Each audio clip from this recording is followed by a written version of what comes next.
ಯಶ್ ಅವರು ಕೆಲಸದ ವಿಚಾರದಲ್ಲಿ ತುಂಬ ಪರ್ಟಿಕ್ಯುಲರ್, ಇದು ಬೇಕು ಅಂದರೆ ಅದಾಗಲೇಬೇಕು ಆ ಥರ.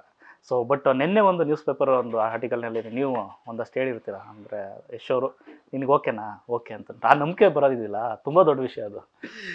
ಇಲ್ಲ ಅದು ನಿಂಗೆ ಇಷ್ಟ ಆಯ್ತಾ, ಹಾಂ ಸರಿ ಓಕೆ.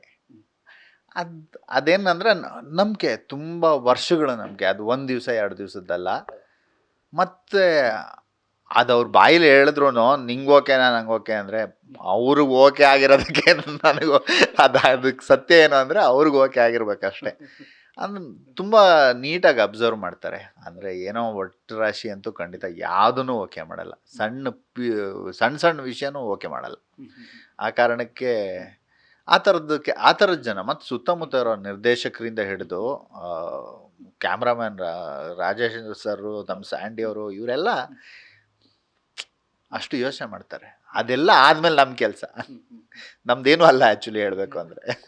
ಕೆಲಸದ ವಿಚಾರದಲ್ಲಿ ಅವ್ರು ಕೊಡುವಂಥ ಫ್ರೀಡಮ್ ಹೇಗಿರುತ್ತೆ ಅಂತ ಅಲ್ಟಿಮೇಟು. ಅಂದರೆ ನಮಗೆಲ್ಲ ಈಗ ನಾನು ಬಂದು ಈ ಕಡೆ ಸಿನಿಮಾ ಕೆಲಸಗಳನ್ನು ಮಾಡ್ತಾ ಇರ್ತೀನಿ, ಈ ಕಡೆ ಬರವಣಿಗೆ ನಡೀತಾ ಇರುತ್ತೆ, ಇನ್ನೊಂದಿರುತ್ತೆ.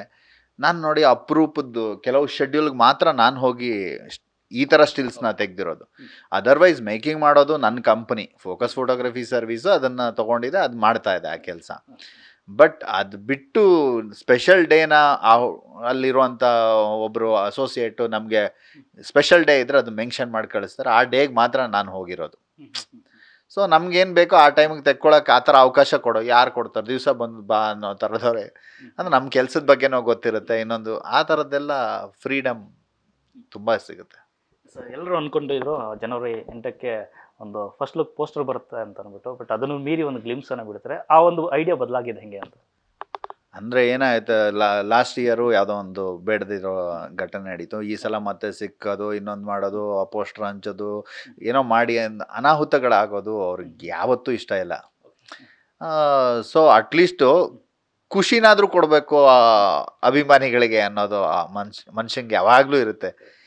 ಏನೋ ಮಾಡೋದು ಬೇಡ ಅಂತ ಇರ್ತಾರೆ, ಆಮೇಲೆ ಒಂದು ಏನಾದರೂ ಒಂದು ಮಾಡೋಣ ಅಂತ ಇಡೀ ಟೀಮು ಎಲ್ಲರೂ ಹೇಳಿ ಅವ್ರಿಗೂ ಅನಿಸಿ ಆ ಥರ ಅದಾಗಿದ್ದು. ಅದರ್ವೈಸ್ ಬಿಡ್ತಾ ಇರಲಿಲ್ಲ. ಬಟ್ ಇರಲಿ, ಒಂದು ಗ್ಲಿಮ್ಸಸ್ ಆದರೂ ಬಿಡೋಣ ಅಂತ ಹೇಳಿ ಬಿಟ್ಟಿದ್ದು.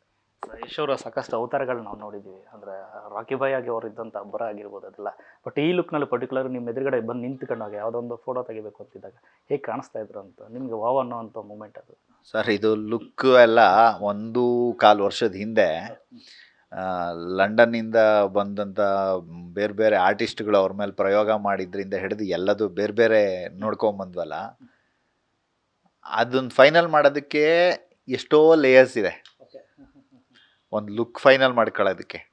ಆ ಥರ ಅದು ನೋಡಿ ನೋಡಿ ನೋಡಿ ಇದೊಂದು ಸ್ಪೆಷಲ್ ಆಗುತ್ತೆ ಅಂತ ಅಂತೂ ಅನಿಸಿತ್ತು.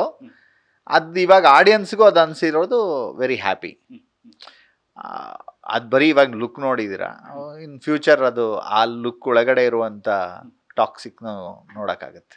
ಯಾವ ಕಾರಣಕ್ಕೋಸ್ಕರ ಸಿನಿಮಾಗೆ ಟಾಕ್ಸಿಕ್ ಅಂತ ಹೆಸರಿಟ್ಟಿರ್ಬೋದು ಸರ್? ನಿರ್ದೇಶಕರನ್ನು ಕೇಳಬೇಕಾಗಿರೋದನ್ನೆಲ್ಲ ಒಬ್ಬ ಫೋಟೋಗ್ರಾಫರ್ನ ಕೇಳ್ತಾ ಇದ್ದೀರಾ, ಇದು ತಪ್ಪು.